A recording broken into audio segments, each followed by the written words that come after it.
we are firmly in this point where people don't believe, they're not gullible. Like they don't believe that the kind of like hot potato game will go on. And so Yeah, well, I think that's really healthy market dynamics. it That is, it is. like the way it's happened has been just like kind of depressing. Like, why do you think ETH has been so bad for like 3 years? This has been like a Yeah, slow transition to this kind of market where people which is want to good. see real like fundamentals. Nothing said on the Hivemind is a recommendation to buy or sell securities or tokens. This podcast is strictly for informational purposes only, and any views expressed by anyone on the show are solely our own opinions, not financial advice.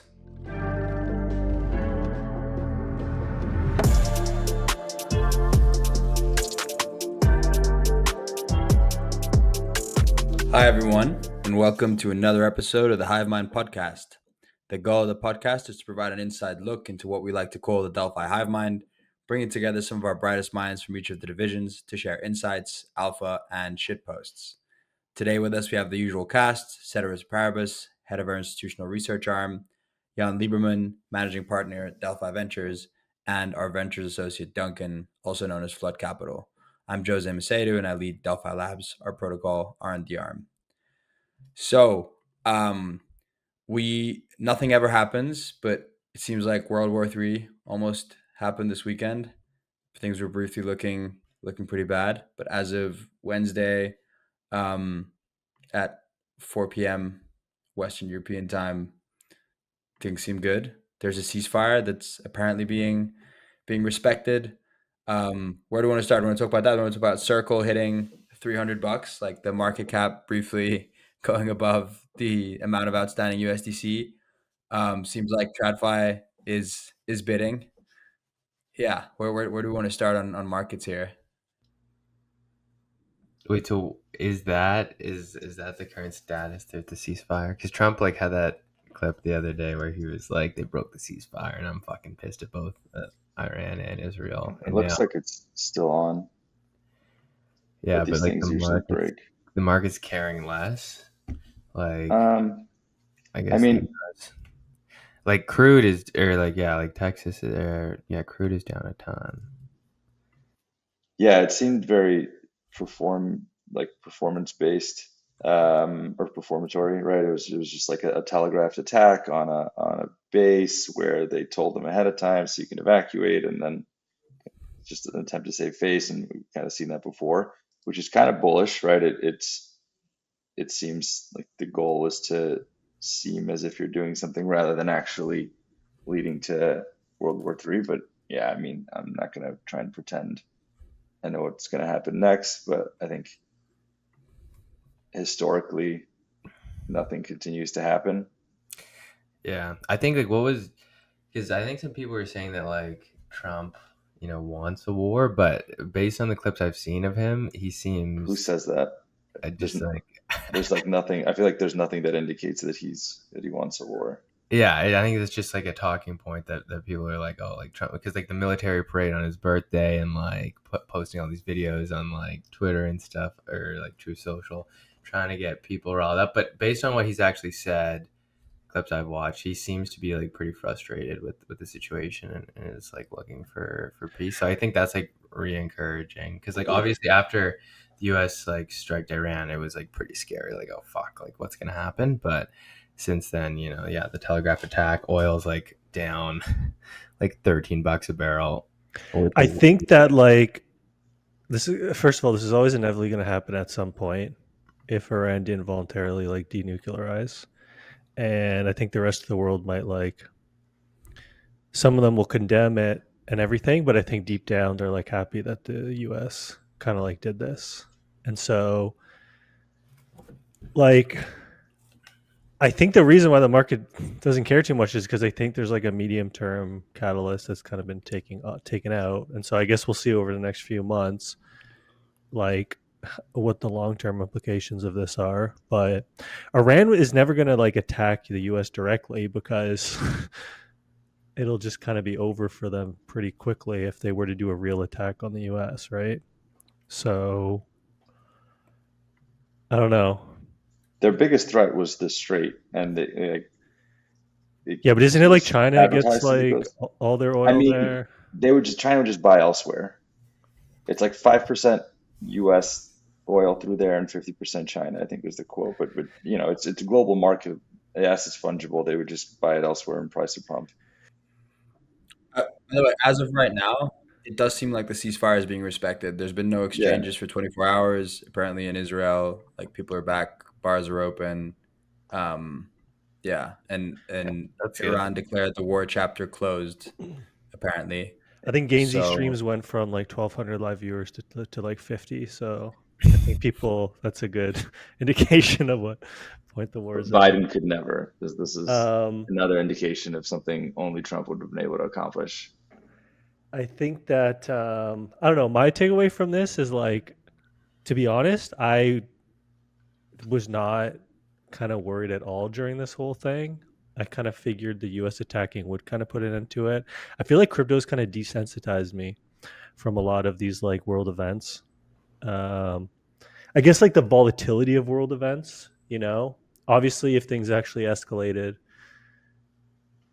to like full on nuclear war or something, which I mean, you can't really plan for that anyways, but I don't know. I think that's my takeaway is crypto's really kind of like hardened me emotionally to not like overreact to stuff. Yeah, I mean it's the market bounced back, at least Bitcoin.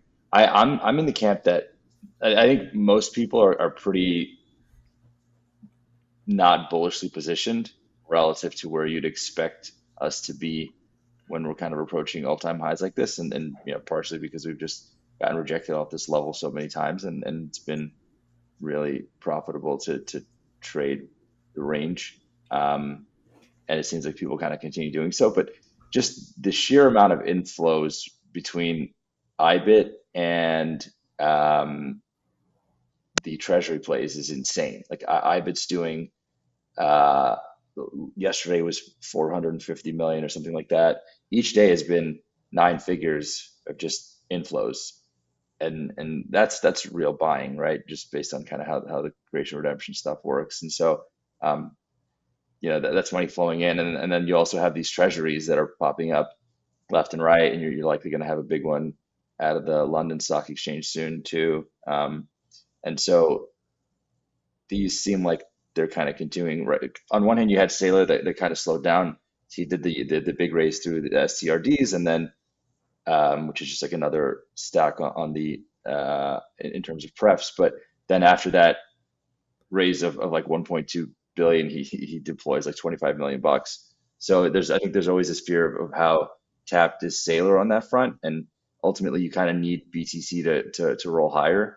Just with, I think the converts, eventually these guys get worried about the leverage level, and so you kind of need the underlying to rip for that to refuel. And so I think having all these other buyers pop up is huge. I just don't know how much more selling there can be because this is money that flows one way, right? These treasuries are not trading this; they're just buying it one way. And so I'm curious to see how much supply there is realistically to be absorbed at these levels. Like I'm kind of just expecting to wake up one morning and be breaking through all-time highs. But and on your bullish positioning comment, do you think that's more a function of like people are actually like not invested, or they're just kind of like invested in like alts, whereas like all the real action has been like BTC, Coinbase, Circle, like that sort of thing, like MicroStrategy?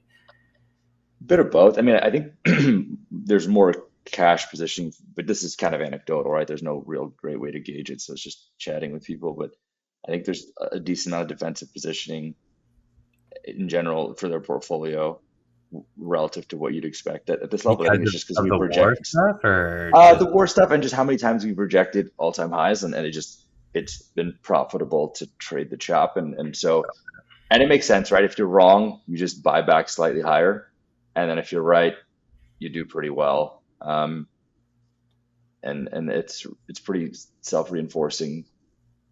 Yeah. I mean, I think most people have just got wrecked on alts, though, right?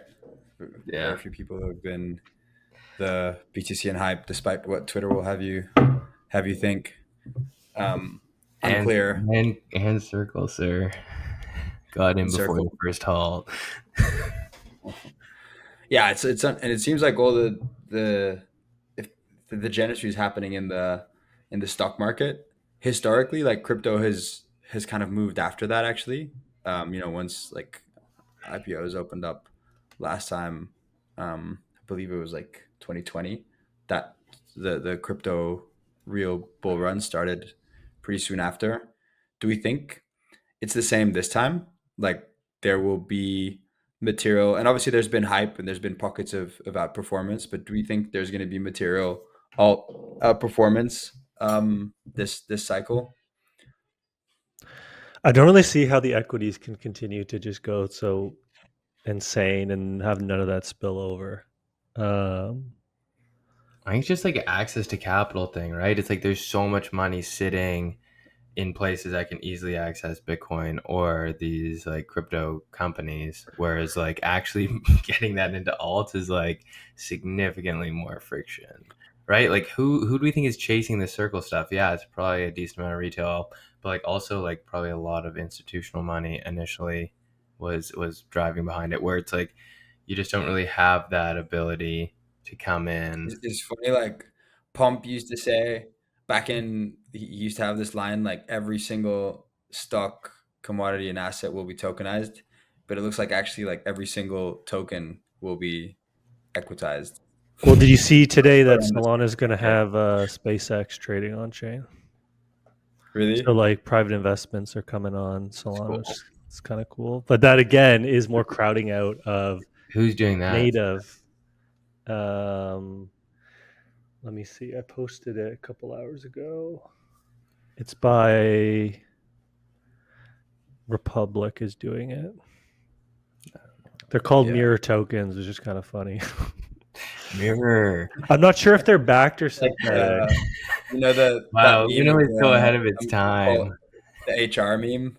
It's like Do Kwon doing mirrored securities.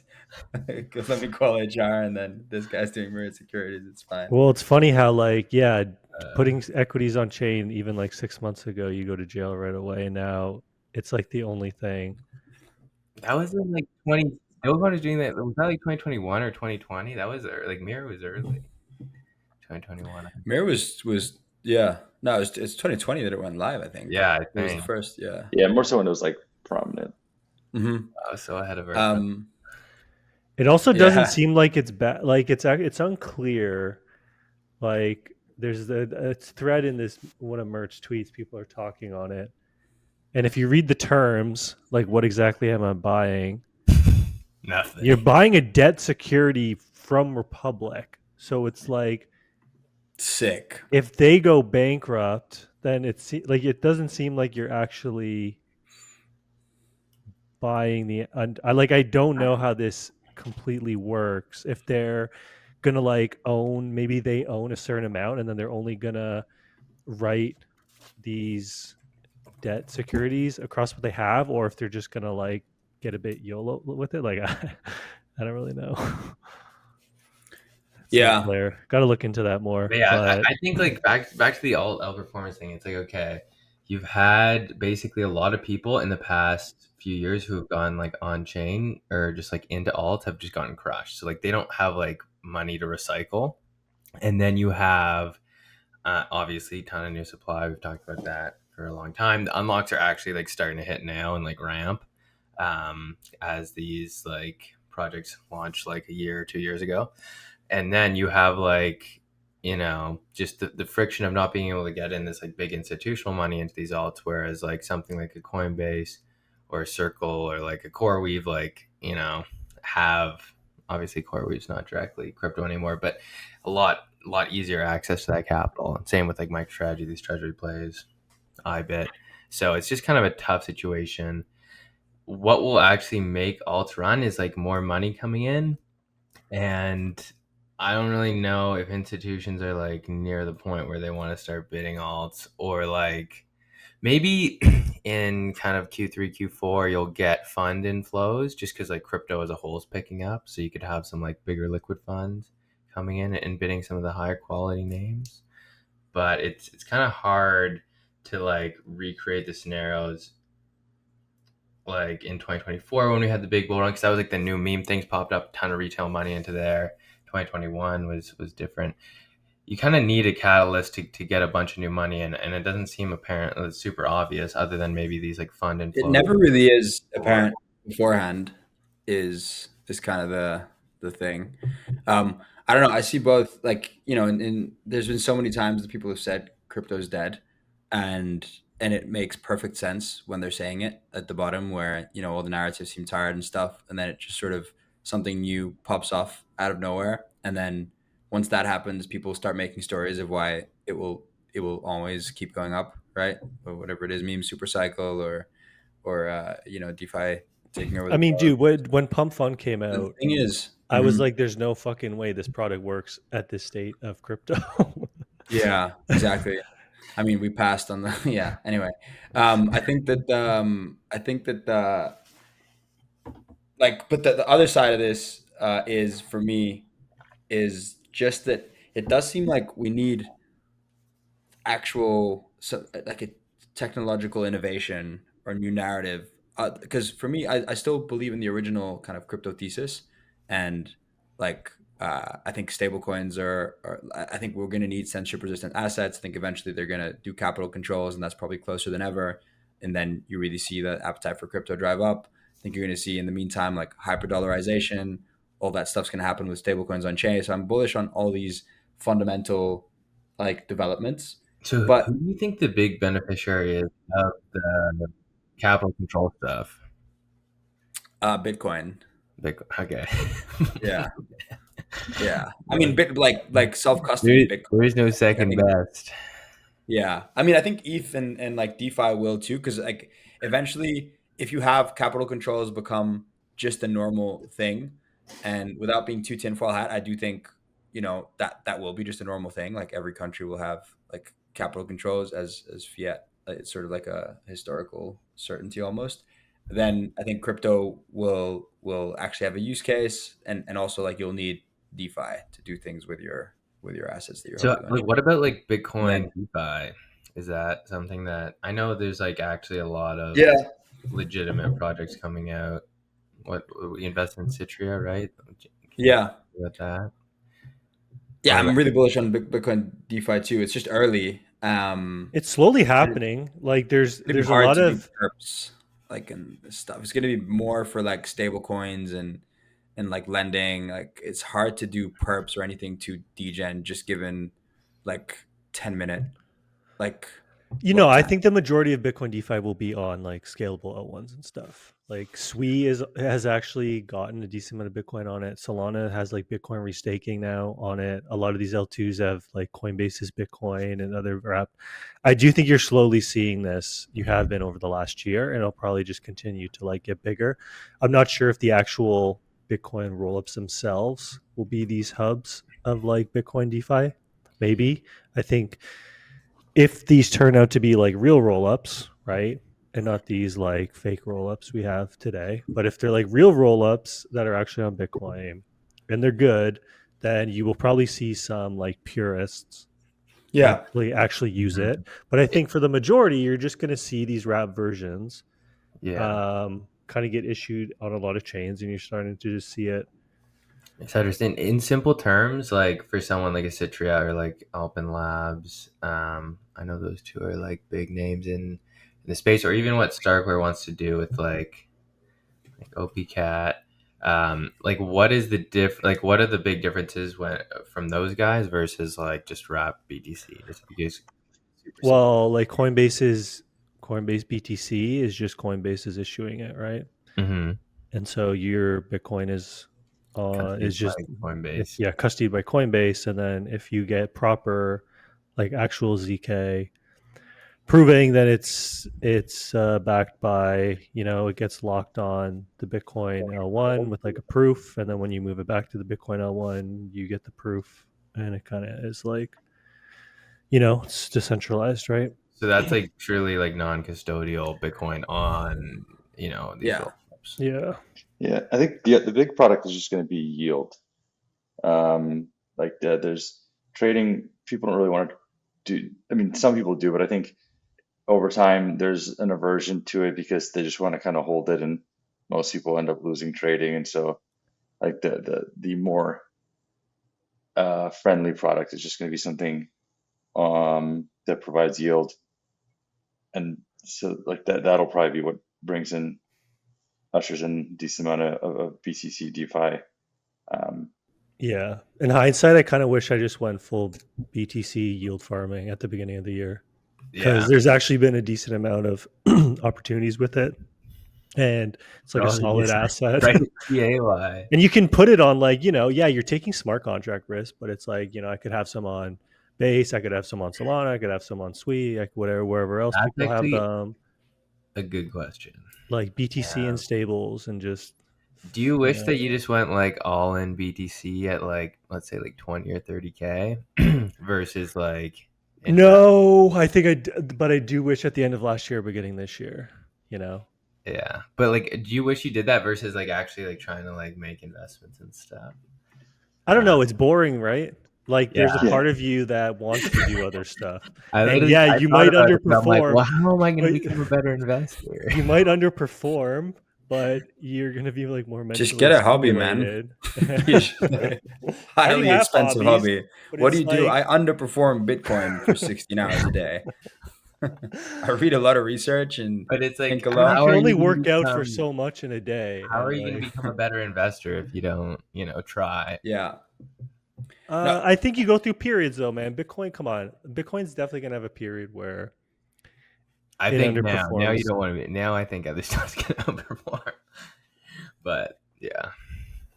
You think other stuff's going to outperform Bitcoin? I think you have to measure your performance over like years. Think about what, Bitcoin going from 100K to 200K is a fucking huge move. That's like, if Bitcoin goes to 200K, I just don't see how shit is going to get insane everywhere else. Like, well, that's what I mean. It's like if Bitcoin 2x's from here, like I have a really hard time seeing. I think the risk is what you've been seeing, where BTC has been chopping around 100K and Alter down 50% across the board. Yeah, but that's like, that's classic. So how much longer does this go on for? It depends on which week you're looking at, though. Like, right, if you first, like middle of May was incredible, beginning of June was really good, and then just periods, if you're in them, you're getting smoked. Yeah. Like I didn't look at charts for like 1 week. I'm like, oh my God, what happened? Yeah, I mean, it just seems like we've gone through some pretty horrendous headlines that you'd think would break BTC lower, and we haven't, right? So it would have to be a broader S&P bear market now at this point. Like GameStop just raised another 450 million through converts.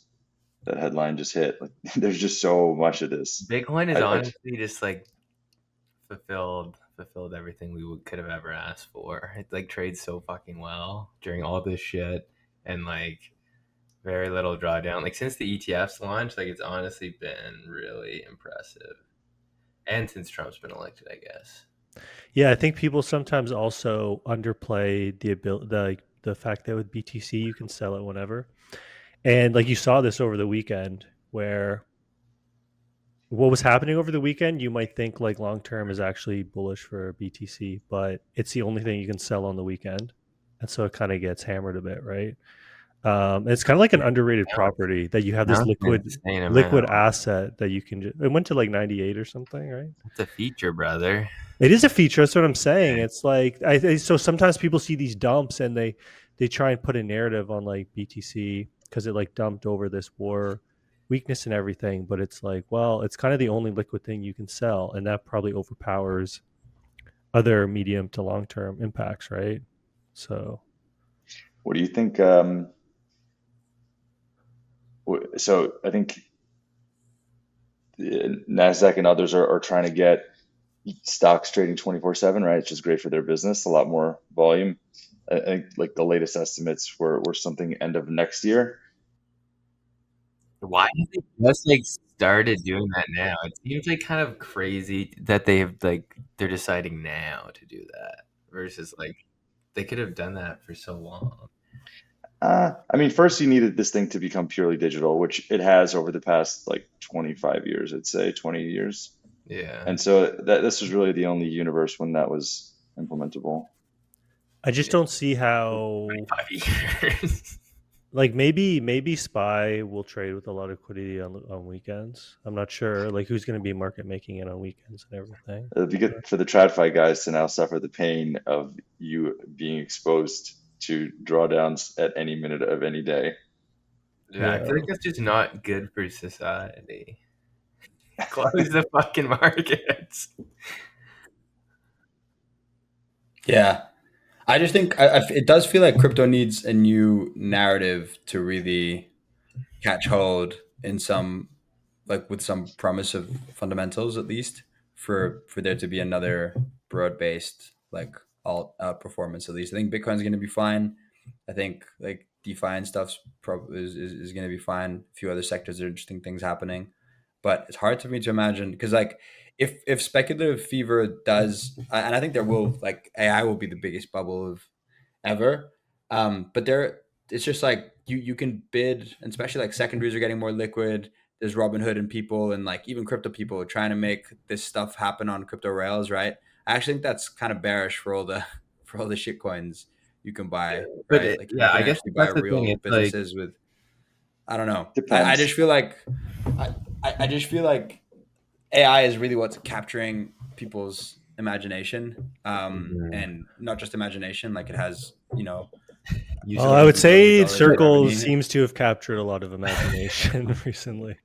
no, but I think that what's interesting is that it's like, yeah, Circle is like a very good example because it's like stablecoins are one of there's only like a few really clear use cases of crypto, right? And like Circle is like the embodiment of one of them, and that's like gone berserk. But in some of the other ones that are not as clear as like how the value is going to be captured, right? Like the whole broad like tokenization, just like that term, like how is that value going to be captured, or how is that going to happen?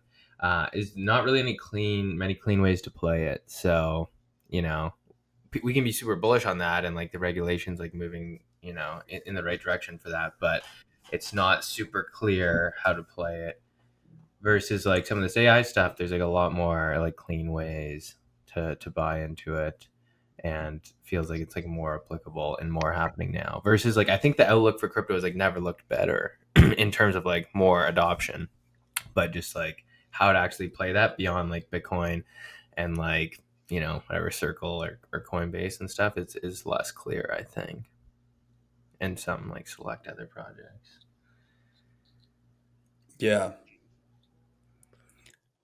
I don't know. There's a lot of people, there's anecdotally, and like speaking to people, there's a lot of very burnt out people that really think crypto's dead. I think crypto's dead is almost like becoming somewhat like consensus among people who used to be full time in the industry. Well, what do you mean dead? I mean, it's a good question, but I think just like that, you'll never get the circles getting I think the smaller, right? Ponzus are Like dead. like all the crazy shit that is like this hot potato game that people play. Those things die pretty quickly. And so when people say crypto's dead, they mean that kind of Yeah, that's like not those kind of games, which is not a bad thing. It's like I think it's going to become more boring over the years, right? And everyone you who's kind of willing need it to to get those has lost their money.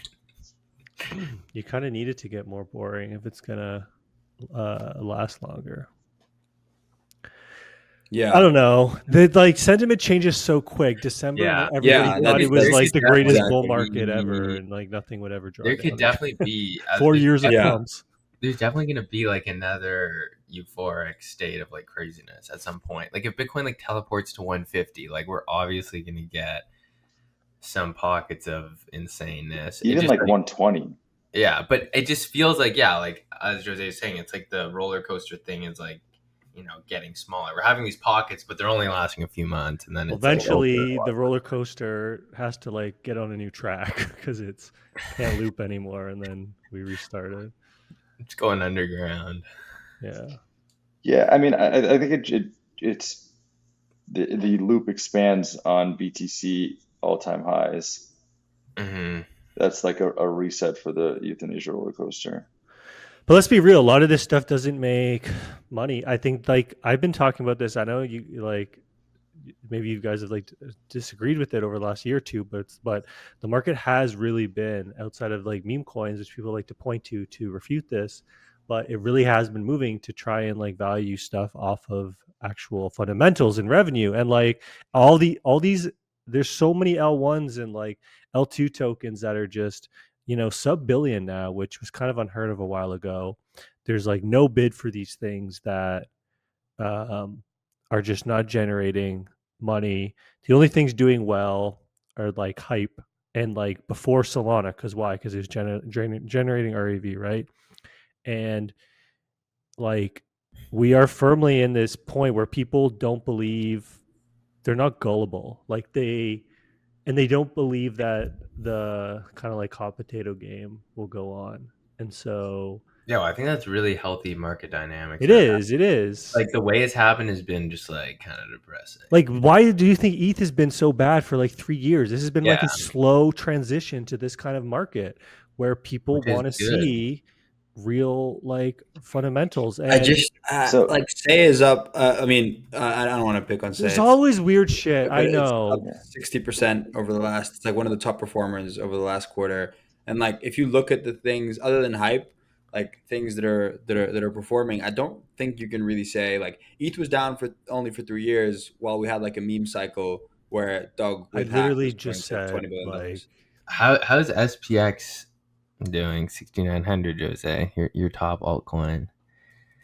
honestly pretty good. good, I think, right? It's It's like, $1.30. Holy shit! Yeah, God. it's doing pretty good. but the people who buy meme coins are a different buyer group than ones who buy like infra tokens and Hey, stuff. we're buying belief over here. What do you think, I guess, in terms of next revenue generating app to drop is going to be Pump? Yeah, Pump will be next revenue generating. Yeah, Pump at 4B seems like a great deal.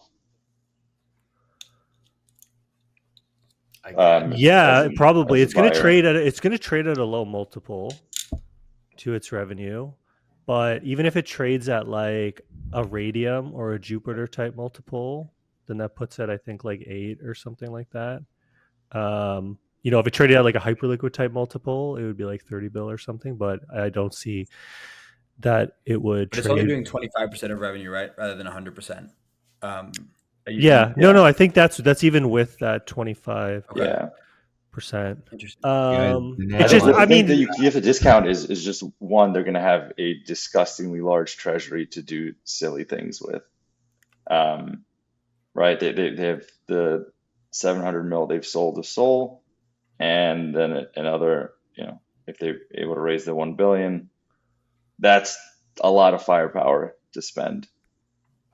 Then you imagine the airdrop will be stimulative as well, which will supposed to happen after the initial launch. But guys, Banana finally launched the web app, and you can get it for $16. This is a fucking steal. yeah, it's Damn, like 16? Axiom, just the bot now. 50, I think. So get it before Pump reignites the meme coin super cycle, and we teleport back to 80. Yeah.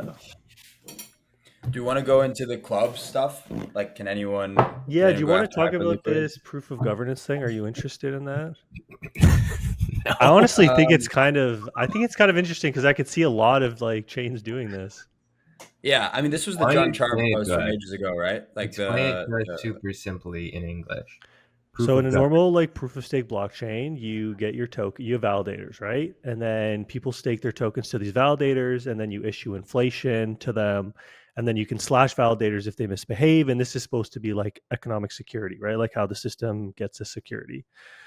Basically, proof of governance has like 3 main intuitions. First of all, is that if all the like returns are just from staking, everybody will naturally stake, especially if there was like a perfect risk-free liquid staking derivative of the token, right? And then when everybody stakes, there's no real return because everybody gets diluted by the exact same percent, right?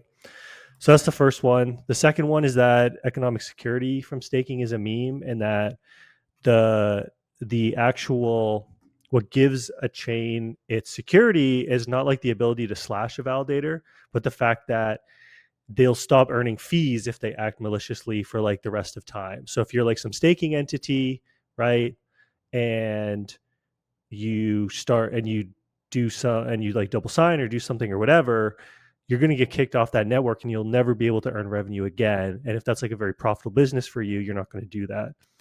And so that's kind of like the second intuition. And then the third one is that proof of stake is not actually permissionless to begin with. It's actually permission because you need kind of like intrinsic permission from existing validators. So it kind of takes these three things that are kind of true already today and then says, well, if this is the case, then you don't need like staking. You need to basically pick a validator set, and then you just pay validators a very small amount of issuance to like, because it costs money to be a validator and run the chain. And then all like the REV is just burned. And so there's no liquid staking tokens, right? It's just like one token in the system. It gets all the revenue without staking it or liquid staking it because everything is just burned.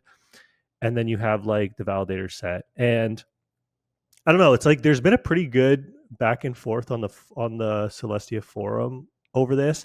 I think that Celestia is like the right ecosystem to try this because they don't have like a DeFi ecosystem built up or anything. Like you could never transition like an Ethereum or a Solana or someone else to this at this point because there's, Jito Sol, Lido staked ETH, they're like way over, right? It's way too big. But it does make it kind of clean, right? If you just have like very little, basically zero inflation, it would be 0.25% a year of issuance that would go to validators. And then everybody else just uses the native token. And you just naturally benefit from that burn. And then you only need the REV to be over like 0.25% to offset the inflation every year, right? And so that seems fine. It's like, I think it's like there's downsides with it with like, oh, you're going to do off-chain selecting of the validators and all this stuff. There's definitely some risks involved with this. But I feel like, for an ecosystem like Celestia, which, like, let's face it, the token validators, like, it's like an off-chain. You can do token voting. You can do token voting on chain, or you can just do like an off-chain process. Yeah, and if you do token voting on, get to like, what's that? Doesn't that just like gate the validators versus like? Well, no, that's the validation is already permission, and proof of stake is like one of these assumptions that you've been going in with, which like we've seen over the years that you kind of need to get accepted by the rest of the validators to join. So it's not really permissionless already. This is like a critique by proof of work people that proof of stake is not permissionless. And so it's kind of just like agreeing with this and saying, yes, there already is this permission sense to proof of stake. And it already is like proof of authority as it is. So it's kind of like taking a pragmatic look at how everything actually operates today, right? Like all these chains have the same validators a lot of the time too, right? Mm-hmm. And so if they do some double signing on Solana, well, there goes their business on Ethereum, there goes their business like everywhere, right? And so I don't know. I think I think they should do it. I think Celestia should basically just try fucking everything at this point. One of their critiques was like, well, you had these people building LSTs on Celestia, and then now that's going to be kind of like done in-house, and Celestia has been doing more and more in-house recently. And I agree with that critique, but at the same time, I think that this idea, Celestia's original idea was like, we'll just build it and they'll come. And that's been proven to just not really be true. And so I think they do need to like first party take in-house more and more. It seems like a good idea. I think it's worth a shot, like considering like where that ecosystem is at. So it's not like any insane take on that. That seems like pretty reasonable. And it's everyone. Yeah. It's also like pretty similar to what John Charb suggested back in the day for. Well, it is. It builds off of his proof of governance paper from like 2023. I think this is just the industry moving to more pragmatic, like, what is... Everyone's going to cut issuance. And like it's validators, like these validator companies, and I love them, but they've just been printing money, doing like a total commoditized service, but like literally printing like 9-figure revenues at scale. Well, it's like how much selling pressure does Solana It's get a just kinda year? That's the silly. Because thing of the is like inflation, just like 400 mil or exactly something.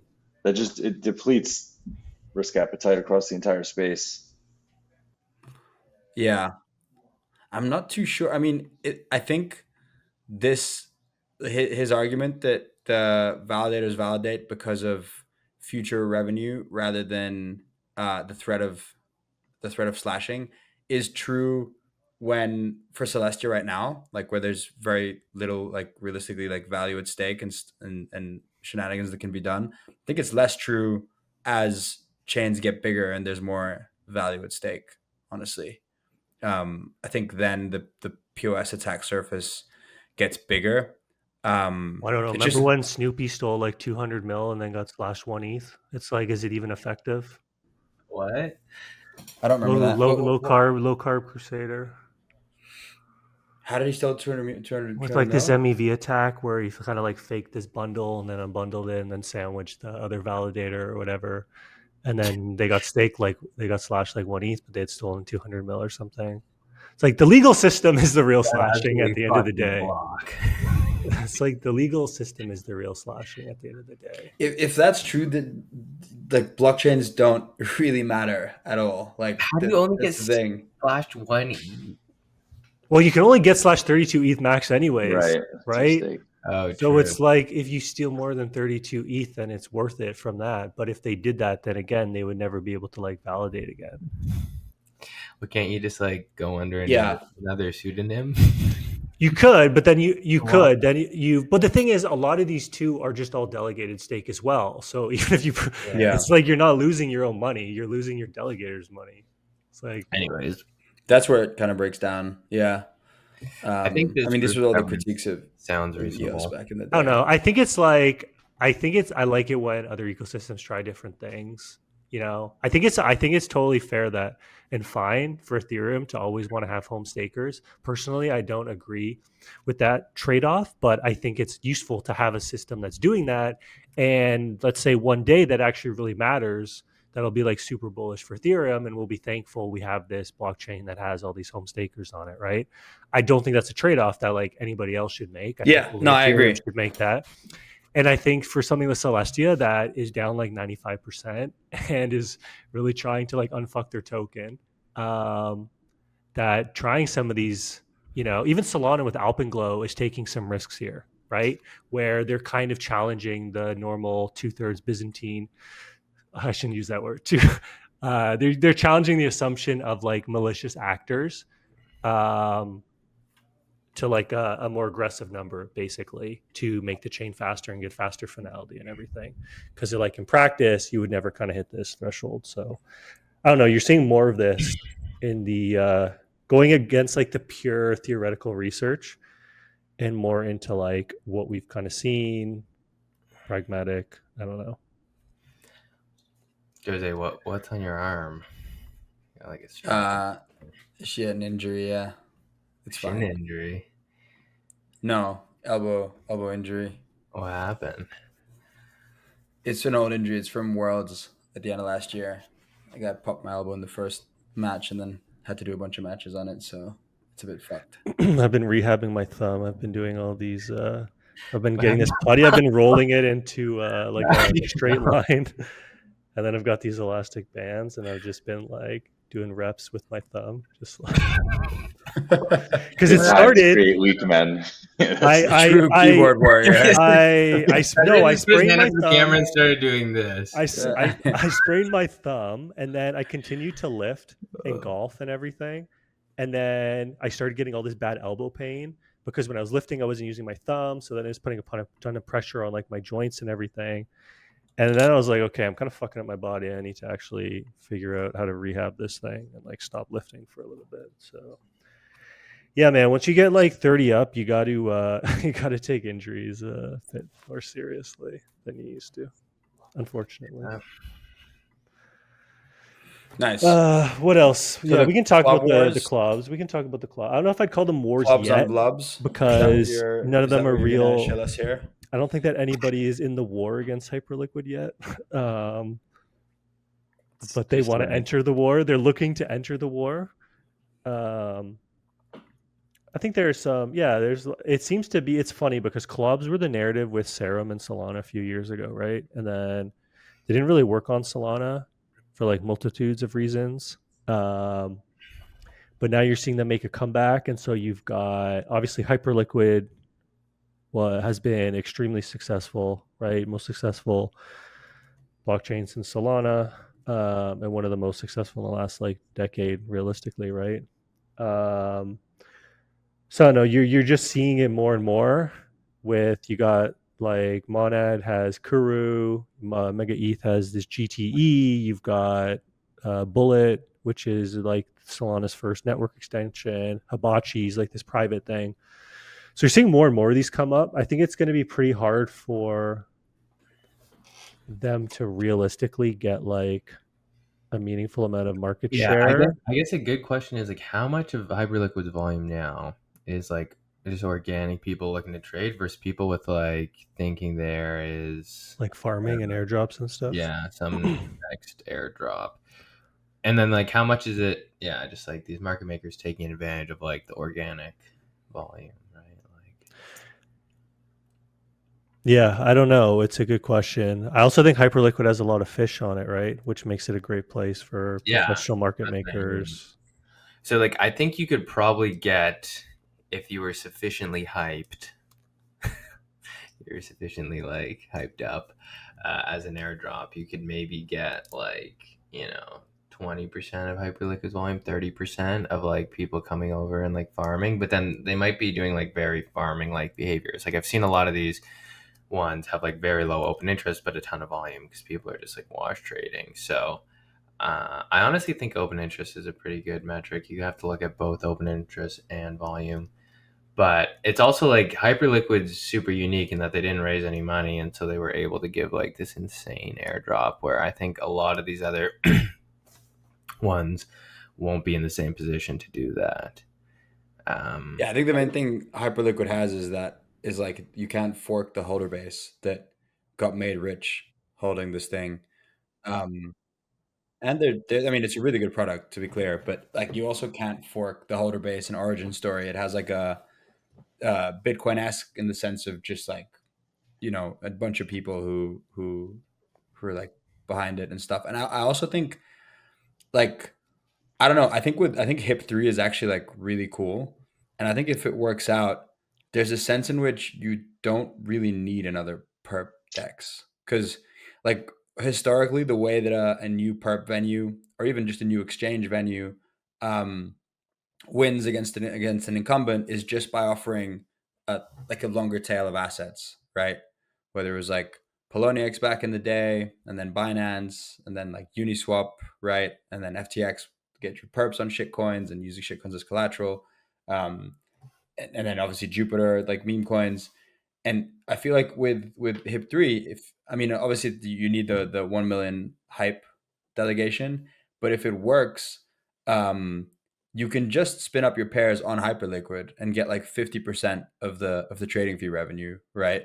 And I think realistically that's going to be more money for most use cases than you would bootstrapping your own venue and having to get users there and stuff like that, right? So I think Hip 3 makes it even harder for me for someone to come in with a meaningfully like differentiated like product.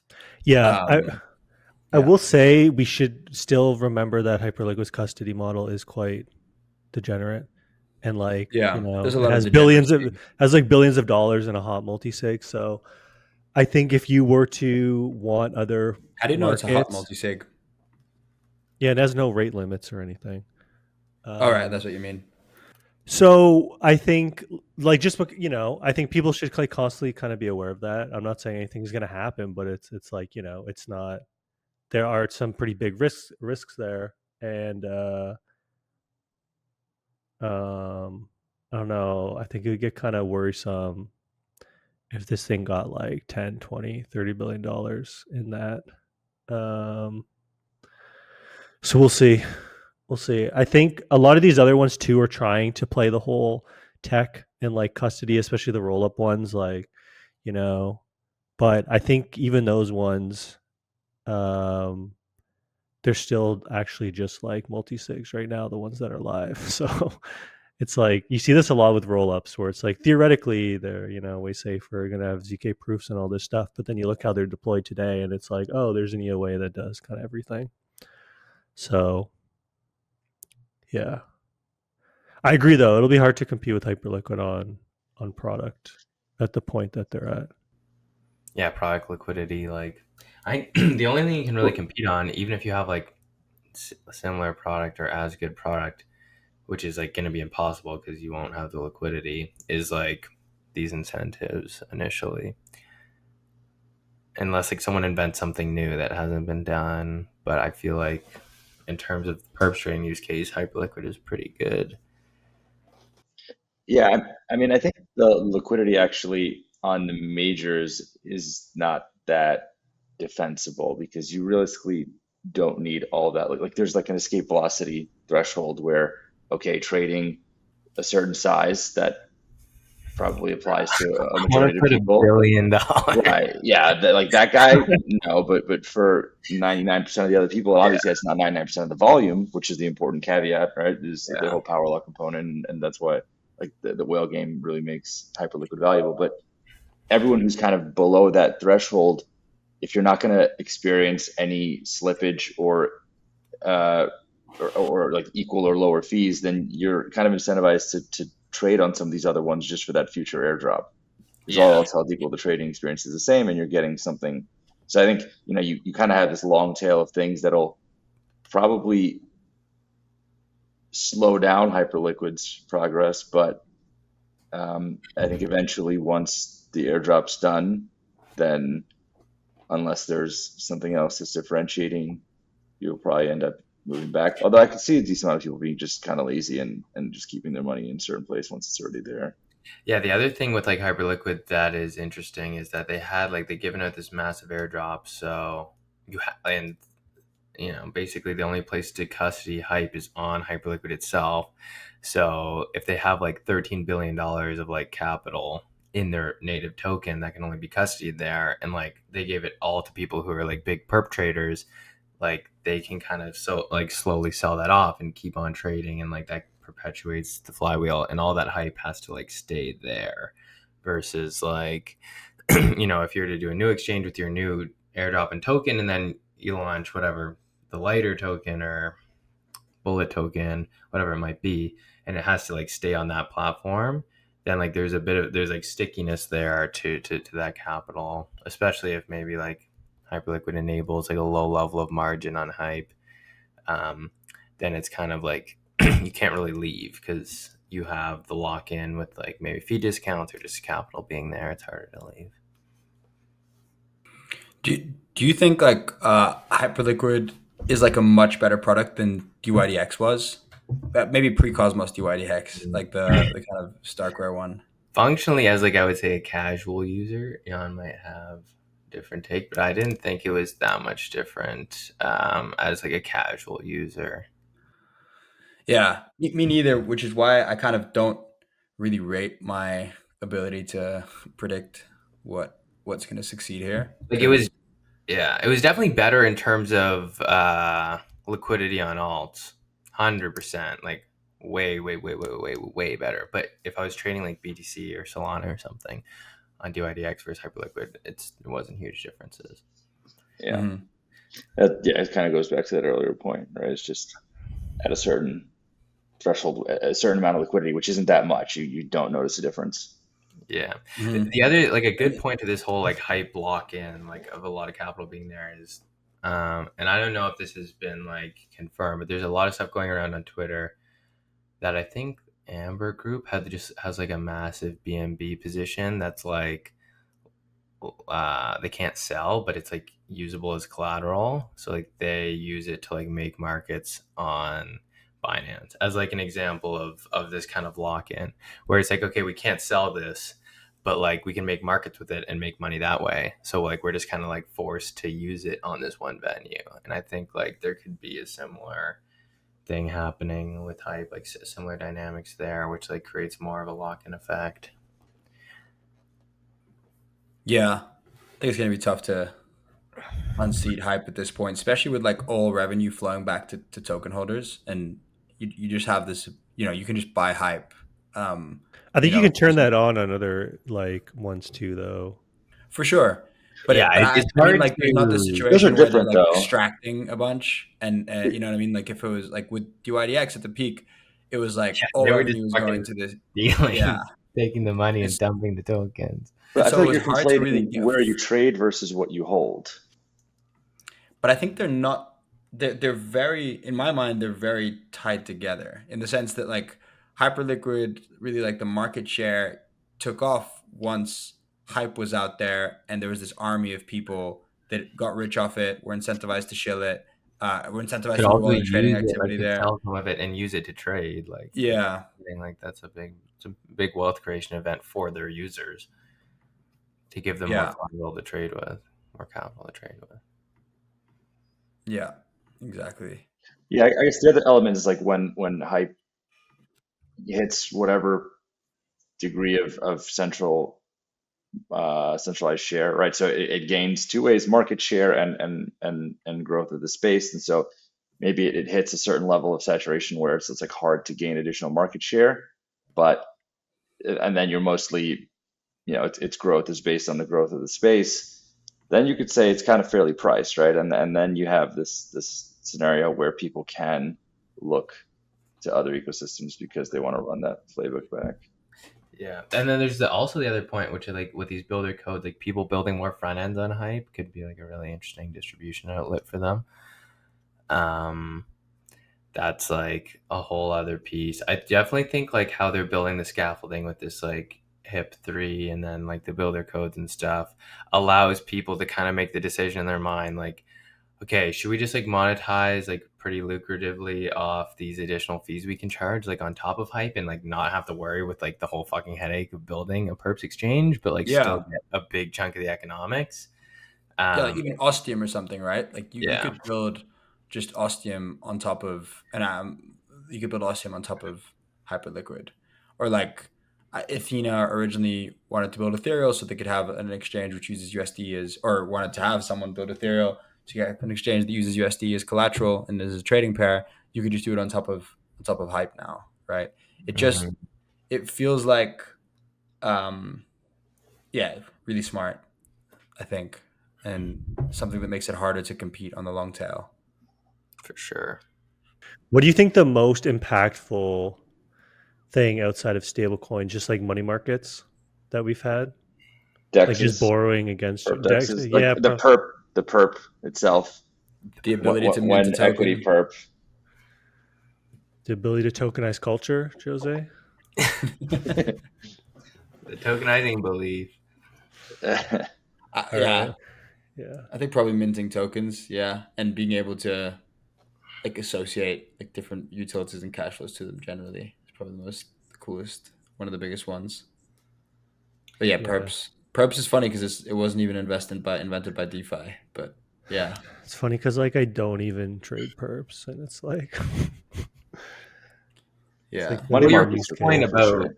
being able to trade Bitcoin like from anywhere in the world, during the weekend when everything else is closed is obviously like that's a really cool tool. I mean, obviously, self custody of your assets is like for me, it's kind of like yeah, the whole like democratization of private banking in a sense of like that's why I said money markets. I do think that that's just something that like most people don't have the ability to just like borrow against stuff easily, right? Now that can obviously be used pretty poorly as we've seen over the years, but yeah. Cool. All right, guys. I think we can call it here. yeah, Thanks for thanks very much for joining us for another episode, and see you again in 2 weeks. yeah. Thanks everyone.